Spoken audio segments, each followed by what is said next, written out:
Hello!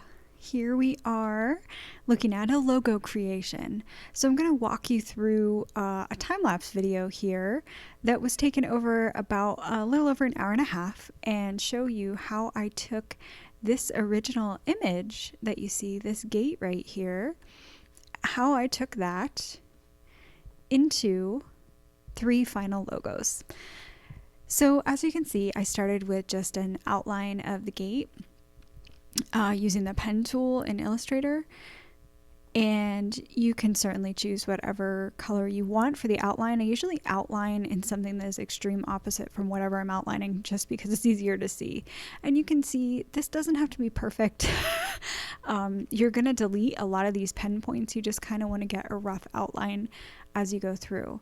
So you're going to take your time and go through all of the different points.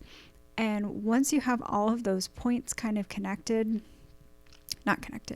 outlined, then you're going to do a bit more work afterwards.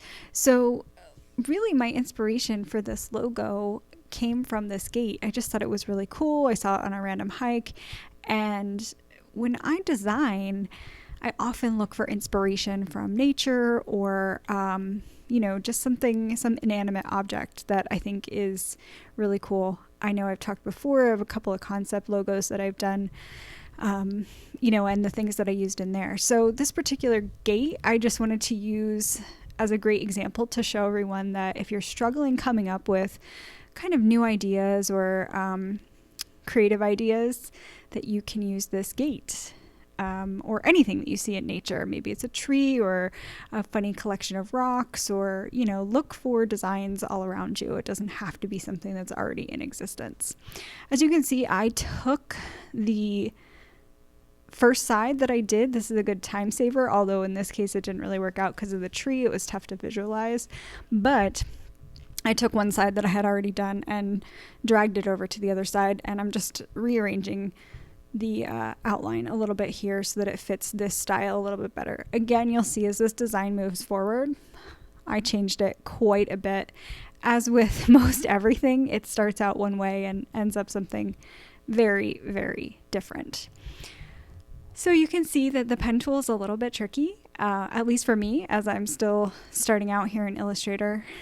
I think the most important message that I have for the pen tool when it comes to Illustrator is to use the tools that you have at your resource. So there's a lot of really great tools online for free, for paid, or low subscription prices. So really check out tutorials to get yourself started, and keyboard shortcuts are incredibly important. I'm still learning those myself, but can be a huge time saver for you. But really just getting in there and playing with it with things like this will help you be a better designer in Illustrator. So we have the outline. Great. Now we're just going to copy that over to a new artboard and start playing. Logo 1 here. You can see I just took the existing structures, cropped them down a little bit, and my mind saw an A. So that was what I started designing. Again, back in with the pen tool, trying to give it a little bit more flair and fun. Some people choose to do this with an actual pen. You can do that too. If you have an iPad, you can use an Apple Pencil. If you don't want to use, the pen tool for all of it, you could certainly start with an outline in the Apple Pencil and then import it and work from there. But as you can see, I created this kind of funky looking A. And gave it just a few different color options just so that you could see how it looked. Just wanted to give some quick idea for different color palettes and, possible ideas for what it could be used for. For the second logo, why not flip it and make it a V? And here again, going back to my roots where I tried to kind of merge letters together, you see that I merged a couple of those different things.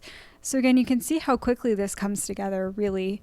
You already have 2 logos, very different and unique, could be used for lots of different things. So then I decided, let's maybe make that gate an actual gate. So for the third logo, I spent a bit more time refining and working on the lines to really get solid lines and getting the structure of the gate to be very symmetrical, just because I felt like that was important for this gate logo. I kind of got what I thought was the gate and then flips it around to make this kind of cool, almost Celtic looking design. But you can see I started to play with it and it just didn't look right. And that happens a lot. So I just kind of finagled with it a bit more and really played with the edges, the points. Again, copy and paste is your best friend here. One trick with the pen tool, you definitely want to minimize your points, and that will help significantly. Again, lots of colors just so you can see. And then here's the final logos that I came up with. There they are. I hope you enjoyed this video. You know what to do and where to find me.